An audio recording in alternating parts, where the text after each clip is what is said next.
Yo, what is good, YouTube? It is your boy Make America Lit, back with another NBA 2K23 video.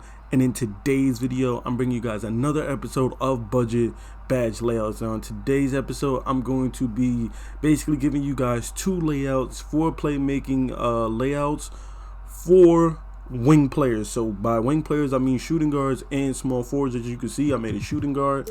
I'm gonna let you guys see what the height and the weight and the wingspan is, because that's gonna be the same exact height, weight, and wingspan that I have across all of these layouts or whatever that I'm gonna be showing you guys. So I want you to see this right here. And for this is gonna be what we're running with. This first layout is going to be for 15 badge points, and then the next layout is going to be for, I think, either 24 or 25 badge points. I don't really remember, but that's going to be the two layouts that I give you guys today. So as you can see, we have a 75 pass accuracy, you know, right around what most people are running. Usually people are running like a 70, but I bumped it up to a 75. Anywhere between 70 to 80 is what you will usually see people running with. Then I went with an 85 ball handle so that we get a mandatory gold unpluckable, because if you're running anything less than gold unpluckable in this game, you're probably going to be getting ripped left and right and stuff like that for somebody who likes to create with their, you know, their own offense and stuff like that. And then we're just going with a very low 69 speed with ball or whatever like that. And you know, on this channel, I don't really touch speed with ball or acceleration on builds, because I'm usually running gold or Hall of Fame quick first step.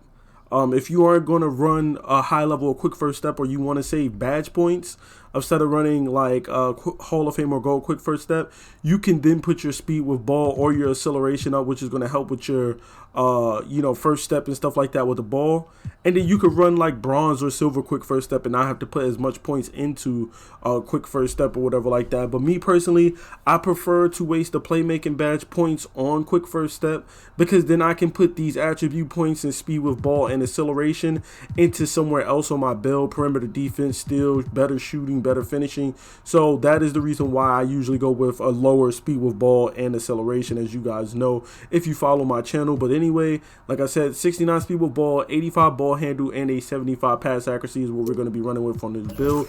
None of this matters, you know, I just have to go through the build or whatever so that we can get to the build tester. So let's go ahead and open up the build tester, and then we're going to put our ratings up to 99 so we have all of those badges unlocked, you know.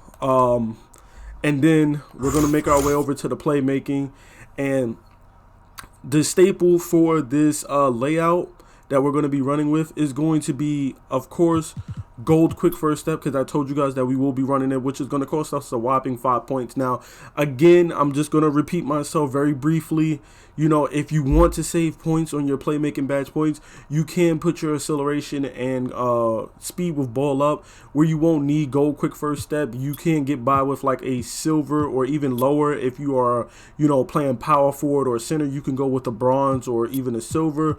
If you're a wing or guard player, the minimum I would probably go with, me personally, is gold, but you can get by with silver if you do have like an 80, 85 plus speed with ball, or you have like an 80, 85, 90 acceleration. It's going to pretty much do the same exact thing, letting you beat people off the dribble and stuff like that or whatever. So again, it's totally up to you. Personally, I'd rather have the badge, but that's just me. And then the next badge that's going to be a staple for our build is going to be unpluckable. Now keep in mind, this is for wing players, so we aren't going to be distributing the ball. We aren't going to be putting badges on to help us, you know, distribute and play make and stuff like that. These badges are going to basically be for us to score the ball, you know what I'm saying? So the next badge, of course, we're going to be putting on is bronze handles for days. It's going to give you just a little bit more boost for your stamina and stuff like that for when you're doing dribble moves and stuff like that. I don't do a bunch of dribble moves in this game because, you know, you get penalized for doing a lot of dribble moves. You take more than 3 dribble moves and somebody's probably going to rip you.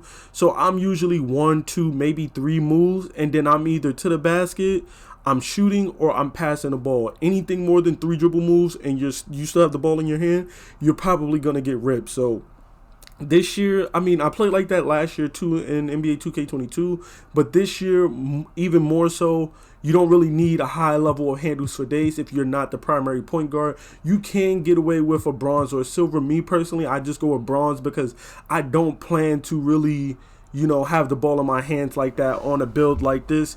But I don't want to also lose too much stamina while I'm doing dribble moves, because you know how important stamina is for shooting. I want to at least get a little boost towards my stamina so that way I can still shoot if I do 1 or 2 dribble moves and get open or a step back or something like that. I want to at least still have a little bit of stamina left where I can still, actively knock down that shot without having to worry about my jump shot speed or timing changing because I don't have handles for days and my guy is tired. So handles for days is definitely going to be very vital for a build like this where you're just going to be scoring and stuff like that. Hyperdrive, another one of those badges that's going to help you with speeding up your dribble moves and stuff like that while bringing the ball up the court or just moving, any type of moving, dribble moves while you're moving and stuff like that. It's going to help speed that up and stuff like that. It's going to help you beat people off the dribble. I really like to use Hyperdrive mostly for my in and outs. I don't really do too many crossovers and behind the backs and stuff like that, but I do love to do in and out, and then I just like speed boost out of the in and out. So bronze hyperdrive will give you a nice little boost for your moving dribble moves. Killer combos is another badge that I'd like to throw on as well too, here and there. I don't really put this on every single build, but some builds I do like to run this on just at least bronze, just to speed up my efficiency for chaining dribble moves and stuff like that. But again, like I said, I don't run this on every build just because I don't like to dribble very often. I feel like the longer you have the ball in your hands, the more likelihood you are to get ripped. Even with gold or Hall of Fame unpluckable, I just don't like having the ball in my hands a lot in this game. And then the next badge that we're going to be running with is bronze vice grip. Bronze vice grip is going to help us with securing the ball just like unpluckable, except it's going to help us when we get a catch, in a catch and shoot situation, when we picking up a loose ball, or more importantly when we get a rebound, you know what I'm saying? And then the final badge, and I have this badge in the exclamation point, or not the exclamation point, but like an asterisk, parentheses, or whatever you want to call it. And this badge is basically going to be these 2 badges, because there's 2 badges you can go either or. Now if you have a smaller wing player, somebody that's 6'5", 6'6", I like to put on clamp breaker. You know what I'm saying? I like to put on clamp breaker because it adds a little versatility to the build. People won't just sit on you at the 3-point line. It'll allow you to actually drive down low, and as you can see, it'll help you fight off contact, protect the ball, and drive by opponents as the ball handler. When you do this, you're going to break their clamps, you're going to blow past them and stuff like that, and that's going to open up the offense a lot for you, because now you're going to be able to dish the ball to somebody, drive and kick, or you're going to be able to blow past them for a layup or a dunk or something like that. But that's, again, the reason why I have an asterisk next to this badge is because I'm saying this is more so for players that can finish and players with a certain size to them. You know what I'm saying? If you have high strength or really high speed, acceleration, quick first step and stuff like that, you're going to be able to be more likely to beat people off the dribble. But if you are a smaller player, then you can opt for, instead of clamp breaker, you can opt for mismatch expert, which is going to help you beat taller defenders off the dribble in one-on-one situations and stuff like that. So while these 2 are the same thing, clamp breaker is just a little bit more valuable because it helps you break their clamps. Is literally the counter 2 clamps, whereas mismatch expert is just going to help you blow past them and beat them off the dribble and stuff like that.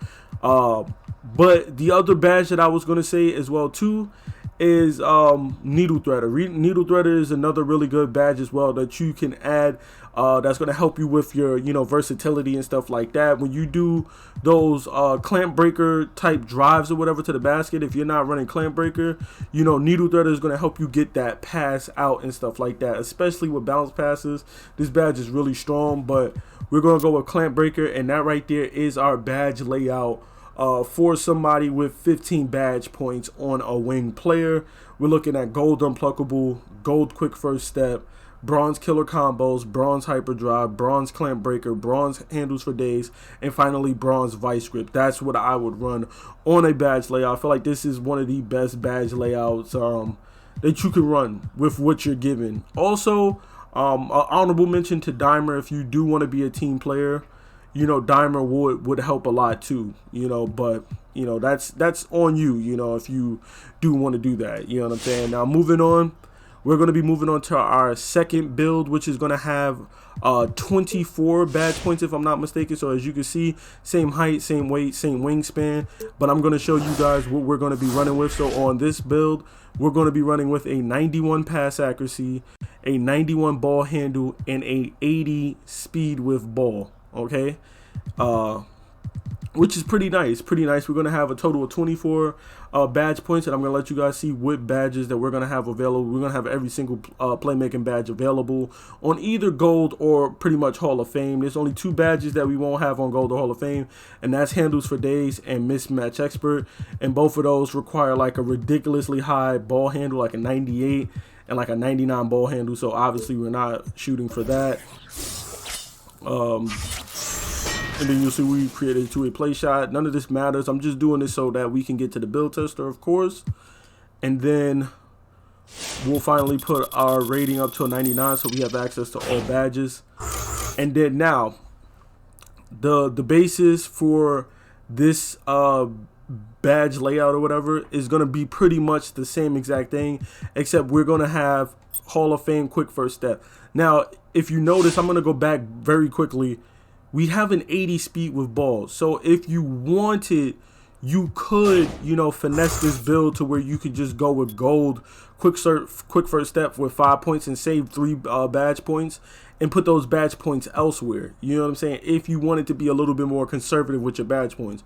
But me personally, quick first step is one of the strongest playmaking badges in the game. It's really, really good. So I want the absolute best. If I can unlock quick first step on Hall of Fame, I'm running Hall of Fame quick first step. There's not a single build where if I have quick first step or unpluckable available on Hall of Fame, that I'm not going to be running it. I'm going to be running those badges every single time if I have it to get Hall of Fame. So quick first step Hall of Fame, no question. Unpluckable gold, no question. And then clamp breaker gold, again, no question. These are going to be the basis for our badge layout as you see here. Again, quick first step helping us beat people off the dribble, and then gold unpluckable to help us secure the ball, and gold clamp breaker to help us beat people off the dribble again. Now, also I want to say, keep in mind that like I said, if you want a conservative badge layout, you can go with gold quick first step and like maybe like a silver clamp breaker and save more points. You'll be saving about what, 5 points that you can add elsewhere and make this build just a little bit more versatile. You can actually turn this build into like a ball distributor kind of build when you add on extra badges and stuff like that. But again, this is going to be primarily a wing player that's looking to score, put the ball in the basket. That's it. You already have a guy who's running point. You're not the main point or the ball handler for the team. You're like the secondary ball handler. You're playing the 2 or the 3. You're looking to just put points on the board. So you're not, your responsibility isn't to pass or distribute the ball. Not saying that you can't pass the ball, but that's not your job. You know what I'm saying? So again, we're going to be running bronze vice grips. You know what I'm saying? We're going to be running bronze killer combos and bronze hyperdrive as always, as well as with bronze handles for days, of course. But we're going to be running 2 new bronze badges that we didn't have available before. The first badge that we're going to be running is bronze needle threader.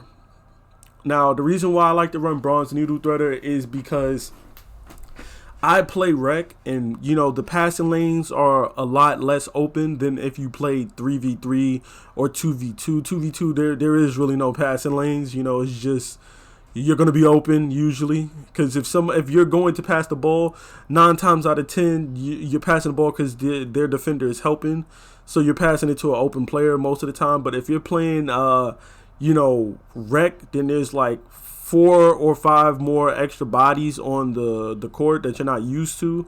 So, you know, needle threader, even on bronze, is an extremely strong badge. You could get it up to gold, obviously, but just having this on bronze is really strong, especially when utilizing bounce passes. People don't know this, but this badge is extremely cheesy when it comes to bounce passes. Like, you will get some crazy passes off. I've seen somebody bounce pass from the left corner all the way to the right corner with bronze needle threader, like, and nobody touched it, nobody tipped it, it didn't go out of bounds or anything, just a perfect crisp bounce pass from left corner to right corner. Where if you try to throw a regular chest pass or overhead pass, you're either going to throw it out of bounds or somebody's going to snatch it. But with a bounce pass, you get a lot of bullshit passes off that you have no business getting off in this game.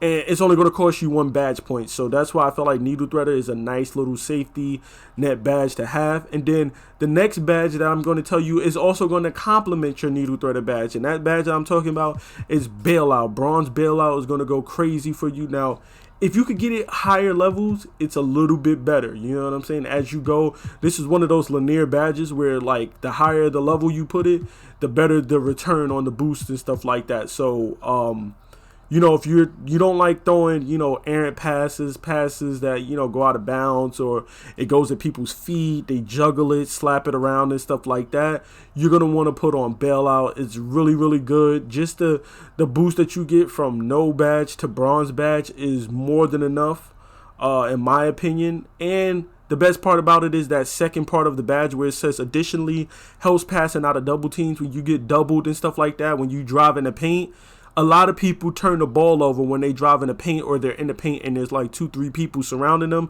because they don't have bailout and they're throwing bad passes because they don't have bailout to throw out of those double teams.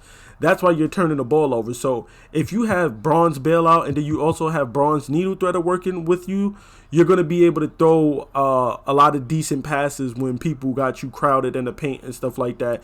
You can't go up with it. You can't pass out of it and stuff like that. Bronze bailout and bronze needle threader is going to combine and get you a lot of those bailout passes or whatever like that. So there you have it. That is my playmaking badge layout for if we had 24 badge points. So we're looking at Hall of Fame quick first step, gold clamp breaker, gold unpluckable, and then we're looking at bronze bailout, bronze handles for days, hyperdrive, killer combos, needle threader, and of course vice grips.